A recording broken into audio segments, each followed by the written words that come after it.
adalah a'la. Rabbika al-a'la. Kenapa? Karena yang patut disucikan hanya yang maha tinggi saja, yaitu Allah Subhanahu wa ta'ala.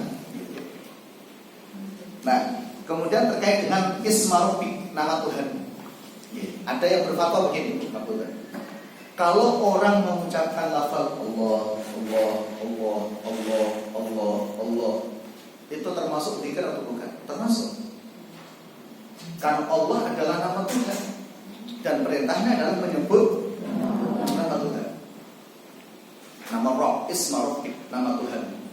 Sementara nama Allah itu tidak hanya Allah. Oke, kan sudah hafal Asmaul Husna. Jadi nama Allah itu tidak hanya Allah.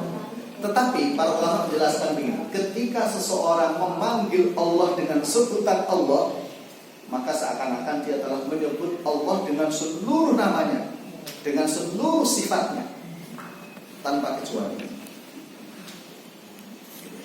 Jadi, karena para ulama ketika menyusun sifat Allah, nama Allah yang terdapat di dalam Al-Quran dan hadis Nabi, itu lebih dari 99. Walaupun Rasulullah menjelaskan di antara nama Allah yang agung adalah 99 yang terkenal dengan Asmaul Husna. Tetapi Asmaul Husna, nama Allah yang agung, nama Allah yang mulia, itu kalau disusun lagi itu lebih dari 99. Artinya tidak boleh membatasinya, karena memang sesungguhnya nama Allah itu sangat banyak.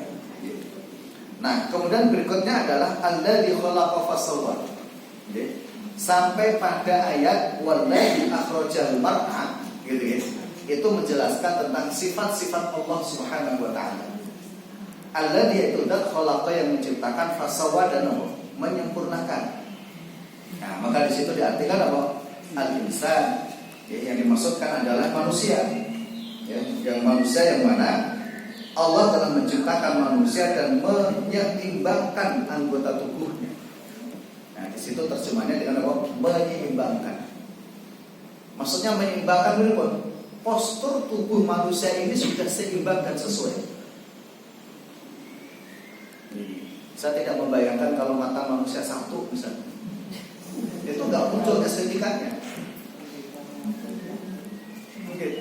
Jadi ketika Allah mengatakan laqad khalaqnal insana fi ahsani taqwim, itu luar biasa. Jadi Allah sudah membentuk fisik manusia, yaitu sudah paling bagus gitu. Maka jangan dirubah. Maka ketika orang merubah itu dosa. Mesti paling Allah kayak mengerti. Plastik. Nah, plastik. Pakai ember.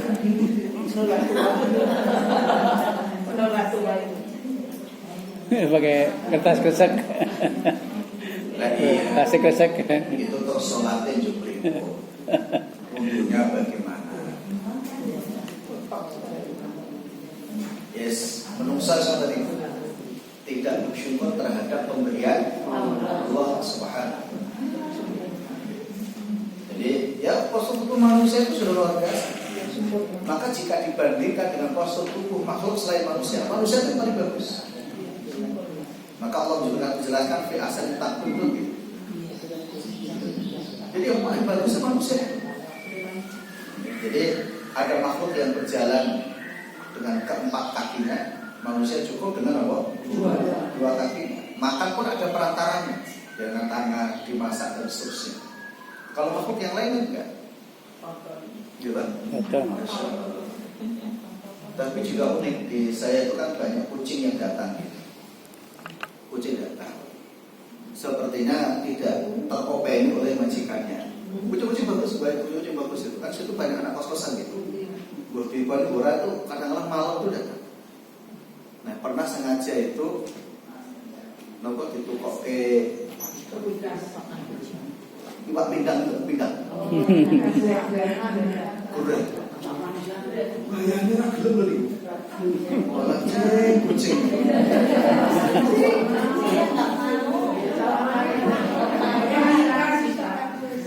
Saya belum mikir.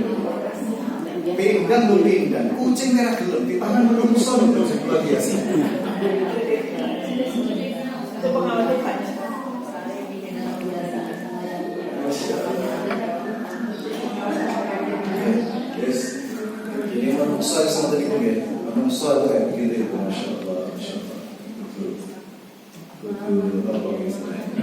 Hati-hati tenang bismillah. Oke, lanjut. Oke, kemudian berikutnya adalah walladzi qaddara fahada. Nah, walladzi adalah zat Allah yang telah qaddara mentakdirkan fahada dan memberikan petunjuk. Oke, di situ Allah katakan mentakdirkan sesuatu bagi siapa yang dikehendakinya, dan memberi petunjuk kepadanya untuk melakukan takdir yang telah ditentukan Allah atasnya. Masya Allah. Coba, itu kalimat-kalimat yang penting. Allah menciptakan manusia itu tidak akan dibiarkan dalam keadaan tersesat. Ya. Maka Allah memberikan hidayah kepada manusia. Ya. Yang hidayah itu kemudian disebut namanya ilmu pengetahuan. Ya. Jadi hidayah di situ ya. Ini bukan ibu hidayah, bukan ya. Bukan hidayah, bukan. Jangan disamakan. Hidayah itu bimbingan Allah melalui ilmu pengetahuan. Nah, ilmu yang Allah berikan manusia, satu ada yang bentuknya itu fitrah. Fitrah. Apa yang disebutkan fitrah? Pemahaman manusia yang memang sudah melekat melalui naluri. Naluri. Makanya kalau kemudian manusia nalurinya nggak berjalan, itu problem. Dan itu sudah otomatis. Anak kecil mulai dari nol kelahiran terus bertumbuh. Itu Allah sudah mengajarkan naluri anak itu sesuai dengan usianya.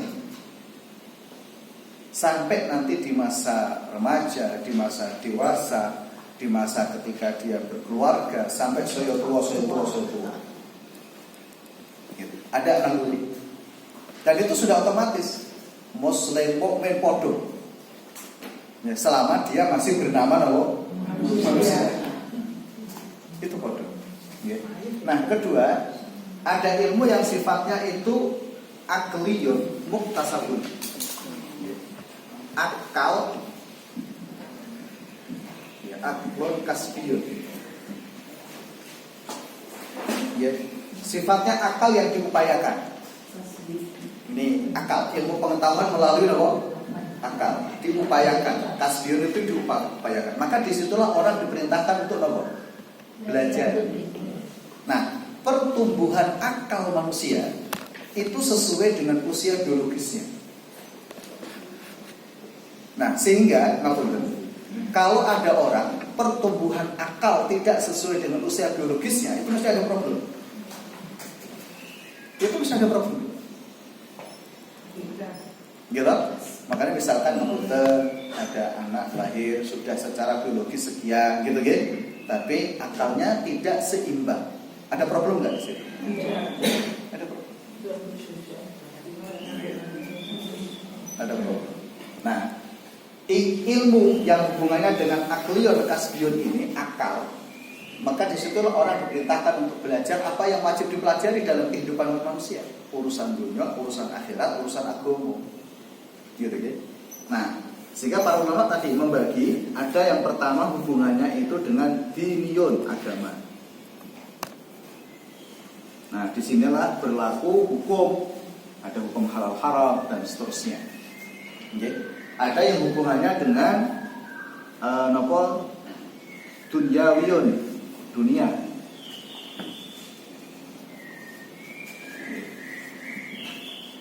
Nah, urusan-urusan dunia monggo, maka di situ ada Rabbana atina fid dunya hasanah. Kemudian yang ketiga apa? Ukhrawiyun, akhirat.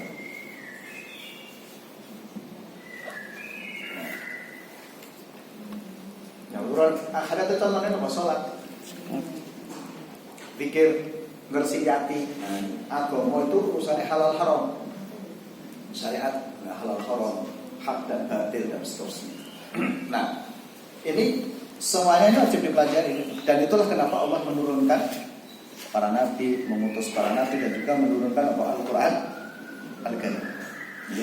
Nah, kemudian yang ketiga, nah ini yang sifatnya adalah dihniyun imaniyun,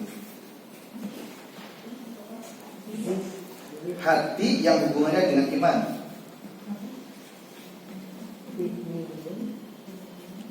ilmiyun imaniyun. Ada ilmu itu yang masuknya itu hati.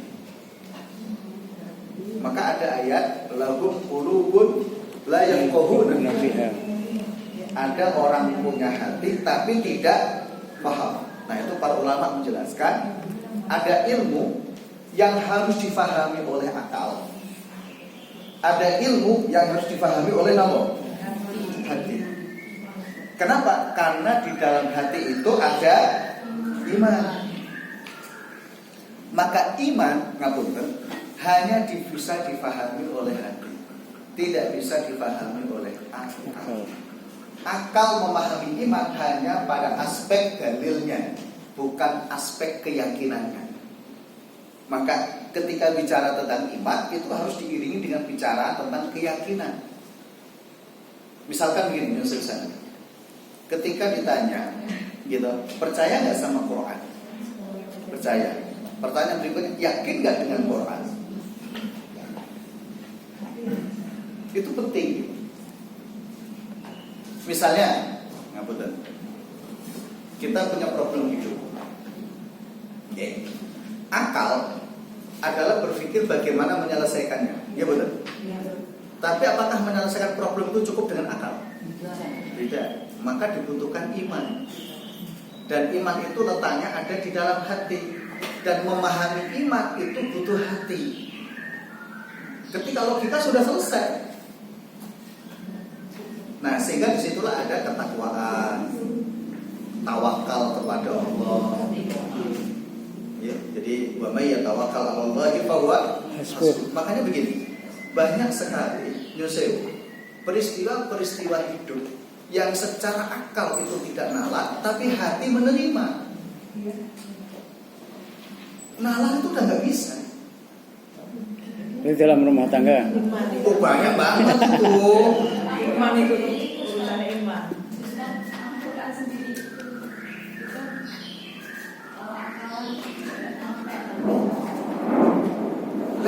Ya, iman itu. Makanya ketika orang memahami Al-Quran, gitu kan tidak hanya sekadar dengan akalnya saja. Ya, iman. Makanya begini, ngapunten, betapa banyak orang yang secara akal itu pintar, tapi hatinya bodoh. Nah, kenapa di zaman Nabi disebut zaman jahiliyah? Zaman apa? Kebodohan. Ini Pak Prabowo di Klaten. Sampai 17 Agustus. Sampai di IKN lah.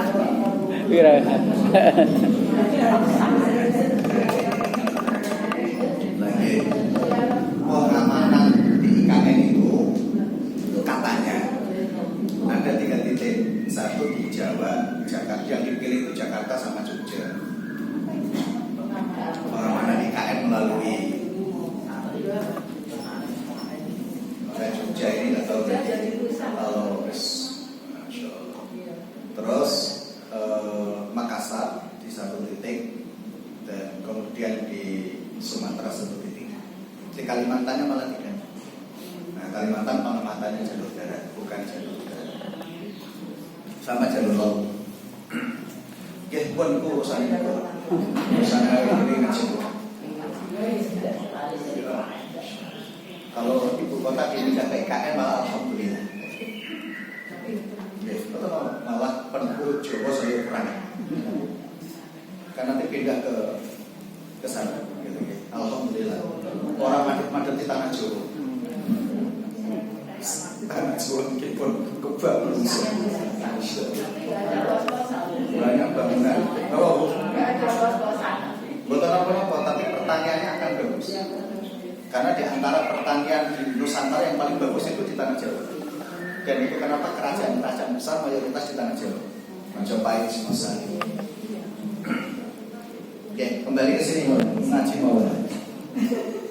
Oke, kembali tadi yang saya sampaikan tentang fahadah. Jadi Allah mentakdirkan manusia itu, maka begini, memahami takdir itu tidak boleh dengan logika. Harus dengan apa? Iman, hati. Karena nggak nyampe akal itu memahami takdir Allah itu nggak sampai. Maka ketika takdir itu dibahas, semakin dibahas semakin ruwet. Maka nasihat para ulama itu kalau membahas takdir itu jujur-jujur, karena nanti tersesat. Muncul Jabariyah, muncul Qadariyah, dua aliran sesat masalah takdir adalah karena salah paham dalam memahami takdir. Qadariyah memahami takdir secara logika, Jabariyah memahami takdir itu hati, tetapi tidak disesuaikan dengan logika. Contohnya berikut. Kenapa kok maksiat? Ya wis takdirnya Gusti Allah aku maksiat. Gitu? Kenapa? Karena logikanya nggak dipakai. Jabariyah. Ya, pengalaman dulu yang pernah saya ceritakan kepada dengan juga, dan seringkali saya menceritakan ini. Dulu di pesantren itu ada santri yang punya pemahaman begitu. Jadi setiap hari itu senangannya ganti baju. Tapi bukan bajunya sendiri, bajunya warnanya.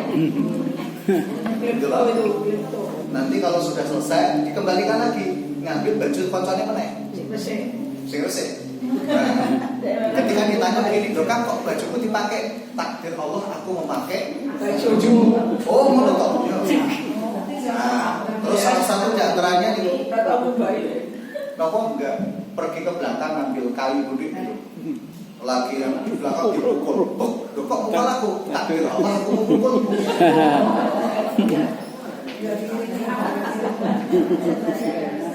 Jabariyah. Lho nek kabeh disandarke rusak. Ngopo kok korupsi? Takdir. Yo tak tembak kowe tak pateni. Takdir. Rusak betul. Rusak. Maka orang yang memahami takdir penting logika disertakan karena di situ ada aspek syariat. Ada sebab dan akibat, ada hukum halal haram, ada perintah dan larangan. Jadi akalnya di sana. Gitu. Nah hati itu untuk memahami bahwa itu memang ketentuan Allah. Jadi kalau guru saya dulu mengajarkan takdir itu sederhana. Nek yo masuk orang, nek orang masuk yo pun betul. Nek orang masuk yo, nek yo masuk orang. Ya kalau Allah sudah menentukan terjadi nggak? Kalau Allah tidak menentukan terjadi nggak? Selesai pun. Kalau memang di situ ada takdir Allah yang pasti terjadi pun selesai. Urip ning ngoten niku malah kepenak. Kadang-kala kan orang itu ditakuti oleh pikirannya sendiri dan imajinasinya sendiri. Iya betul. Padahal apa yang ditakutkan belum tentu terjadi. Yo nek orang. Oke. Nah, itu kan tidak boleh. Okay.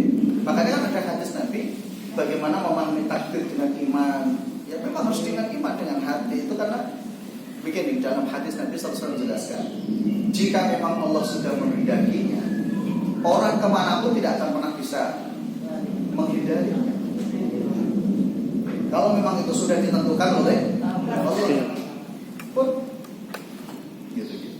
Jadi misalkan begini, dan orang itu pasti akan mendatangi takdirnya. Itu pasti. Allah itu pasti akan, manusia itu pasti akan mendatangi takdir yang sudah ditentukan oleh Allah. Misalnya, nek takdirnya ning Yogyo, mbok mulai ning ngendi mawon yo bakal ning Yogyo. Betul. Wes nek mau ditakdirkan ning Yogyo niku wis ning ndi wis muter-muter yo ning Yogyo. Gitu. Tapi kalau orang itu bahkan termasuk yang rezeki, meninggal, kematian macam-macam gitu. Jodoh, Masya Allah. Gitu, dan Pak Pur kali Bu Yati kan aduh Sunda sama Pati itu waktu ketemunya ini dia udah ngerti gitu. Nah kalau biar kok muter gitu kan, muter malah cikulah yang Yogyo, orang kenal mana? Ya seperti itu lah. Manusia itu akan mendatangi dong.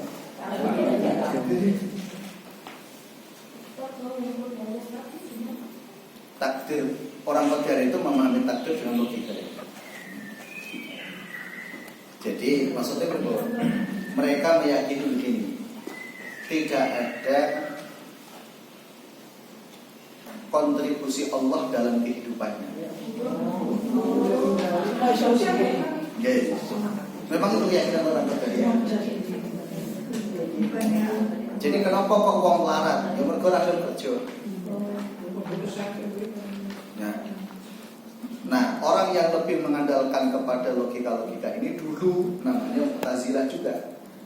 Maka Mu'tazilah dan Qadariyah itu hampir.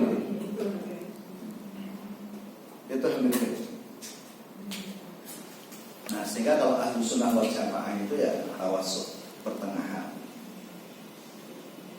Jadi, pertengahan tawassul kalau Ahlus Sunnah wal Jamaah.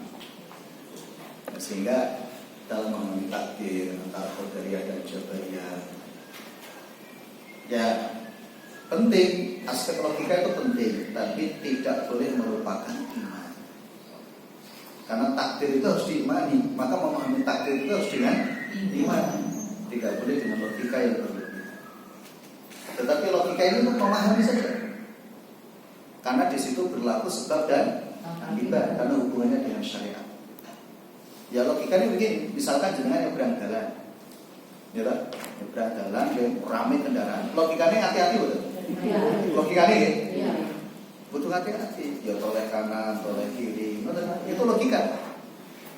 Karena ada bahaya yang akan menimpanya. Orang juk mangke terus bismillah, nek nompak diri selamat. Ya orang karena itu tidak menggunakan logika. Nah itulah Jabariyah. Nah sementara kalau Qadariyah itu mendahulukan logika, sehingga di memang takdirnya semati. Makanya itu yang kemudian Allah sampaikan, ayo nama kuntum, dimanapun kalian berada pasti akan menemukan kematian. Pasti akan menemukan kematian. Sembunyi dimanapun. Wong kadang-kadang ini, masya Allah, urip itu memang harus dipahami dengan takdir. Unik, saya sebut unik. Jadi kehidupan masing-masing kita itu punya cerita berbeda-beda. Tetapi di dalam sebuah cerita itu sebenarnya ada takdir Allah yang sangat besar berperan dalam kehidupan. Jadi sekalipun orang berusaha untuk menghindar, kalau memang sudah takdirnya, kan gitu. Tetapi kalau orang berusaha untuk mendapatkannya, kalau tidak takdirnya, yurisa. Maka memahami takdir tadi kalau guru saya sederhana. Kok yang penting lakoni, nek yo masuk orang, nek orang masuk. Misalnya di dodolan, orang jualan itu, cara jualan bisa dikopi, bisa ditiru nggak? Kalau rezeki bisa nggak? Orang kadang-kadang kenapa di Jogja ini, termasuk di Indonesia secara umum, wong dodolan mesti di pinggir jalan. Tengah jalan ditabrak mobil. Benar. Kalau di pinggir jalan ditabrak mobil. Pintar ya Pak. Benar.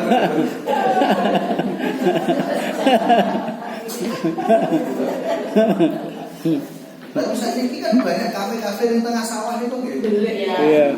Lupa. Malah payu. Dibeli. Jenengan penting juga melaku-laku di jajaran. Wabeh betulan sate kelata. Iya.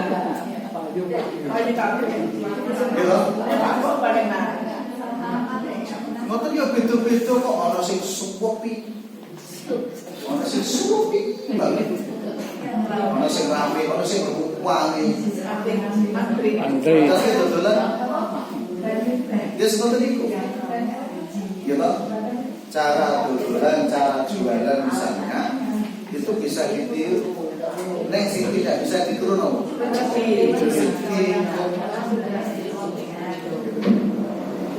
Jadi seperti itu. Ya misalnya begini, kemarin cerita juga. Saya kemarin nemenin tamu saya di Jakarta. Terus kemudian diajak melangkah di daerah Rosadan. Rosadan ini. Rumah sakit.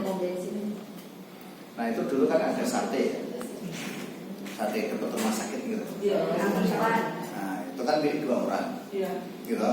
Nah terus masalahnya di tanah sewa nopo-nopo orang itu akhirnya pisah. Gitu. Dulu ramai banget di situ. Nah setelah berdua berpisah gawe diri cuma sih di sekitar situ, tapi tidak seramai dulu. Terus tadi. Jadi yo padahal jari ini luwe HP. Sekarang resepnya masuk-masuk pun cara masaknya lebih bagus daripada yang sebelumnya.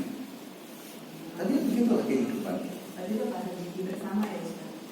Yang orang ngerti bu. Ya sudah lah. Jadi bersama pacarannya itu gitu ya. Bukan sih. Iya. Kan juga ada cerita Yosef. Ini cerita. Ini pernah terjadi yang kita dapatkan di Kudus. Ini masalah takdir dan rezeki misalnya. Suami istri. Ini dodolan ke awal. Gitu. Ruangan dan orang sugih. Gitu. Pada awalnya melarat terus jadi sugih. Nah ketika sugih malah cerai. Gitu. Ketika sugih malah nopo cerai. Padahal biasanya cerai masalah duit. Masalah duit gitu. Tinggi duit malah. Terus akhirnya sepakat bisnis itu dibagi berdua, suaminya istrinya. Malah bangkrut kabeh. Akhirnya nikah mana? Kembali ke nol. Nah, kembali tadi ya. Pertanyaannya begini. Di dalam ayat ini Allah menjelaskan qaddara fahada itu kan satu ayat. Tapi uniknya itu dipisah dengan fa, bukan dengan wawu. Ya, alladzi qaddara fahada, bukan qaddara wahada. Nah, itu secara bahasa bawah. Nah, para ulama menjelaskan fa itu kan pemisah. Kalau wawu kan nyambung. Nah, ternyata begini, para ulama menjelaskan pertama, memahami takdir dengan benar itu hidayah. Orang bisa memahami takdir dengan benar itu hidayah yang luar biasa. Disitulah iman akan semakin kuat. Tidak ada keraguan sama sekali tentang takdirnya Allah Subhanahu wa ta'ala. Kedua, pemisahan fa itu ada ilmu pengetahuan. Maka yang tadi sudah saya jelaskan, jadi hidayah yang dimaksudkan di situ loh, ilmu. Nah, ilmu itu berproses.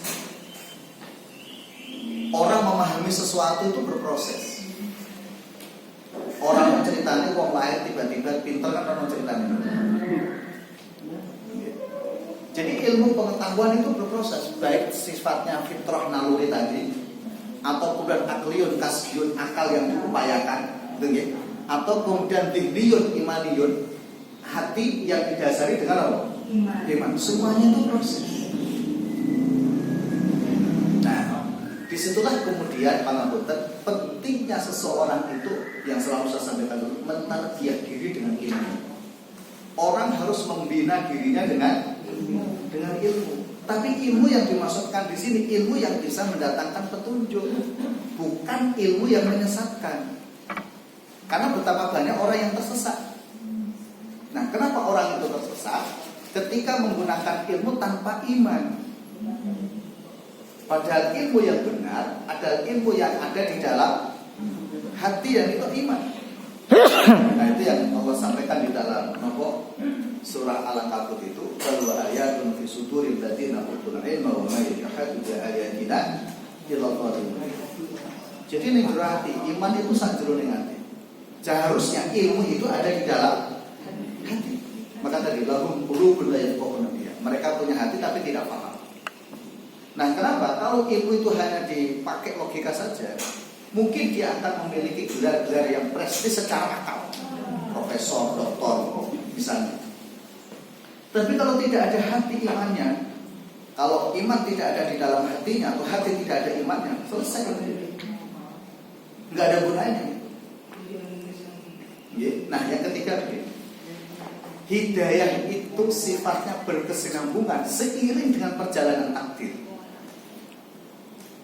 Ada takdir kehidupan manusia yang tadi saya sampaikan.